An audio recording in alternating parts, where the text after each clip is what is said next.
નમસ્કાર, આપ જોઈ રહ્યા છો Spark Today News. All India Majlise Ittehadul Muslimeen દ્વારા કલેક્ટર કચેરી ખાતે જઈ યુનિફોર્મ સિવિલ કોડ મામલે આવેદનપત્ર પાઠવવામાં આવ્યું હોય તે પૂર્વે જ ઓલ ઇન્ડિયા મજલિસે ઇત્તેહાદુલ મુસ્લિમીનના શહેર અધ્યક્ષ ઇમરાન શેખને અકોટા પોલીસ સ્ટેશન તથા જેપી રોડ પોલીસ સ્ટેશનના પોલીસ ઇન્સ્પેક્ટર દ્વારા પૂછપરછ કર્યા બાદ તેઓને ફરી પરત ઘરે મોકલવામાં આવ્યા અને જે આવેદનપત્ર પાઠવવામાં આવનાર હોય તેમાં કોઈ અનિચ્છનીય બનાવ ન બને તે પૂર્વે જ તકેદારી રાખવા અને કાયદો અને વ્યવસ્થા જળવાઈ રહે તેમાં રહીને જ આવેદનપત્ર પાઠવવા માટે જણાવ્યું હતું।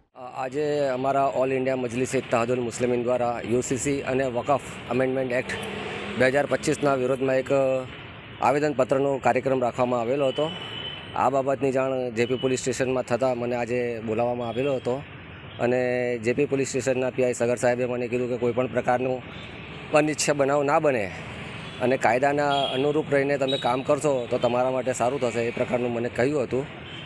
થોડીક વાર લાગી, બેસાડી રાખ્યા, કંઈક આગળ જે અકોટા પોલીસ સ્ટેશનના જે પીઆઈ હતા એમની સાથે પણ કંઈક કોમ્યુનિકેટ થયું આ બાબતે અને ત્યાર પછી મને એવું કીધું કે તમે કાયદામાં રહીને જો કામ કરશો તો તમારા માટે સારું થશે અને તમે બાંયધરી આપો કે કોઈ સ્લોગન અને કોઈ સૂત્રોચ્ચાર થાય નહીં એ રીતનું તમે કરશો તો સારું રહેશે તમારા માટે। કેટલા વાગે બોલાવ્યા?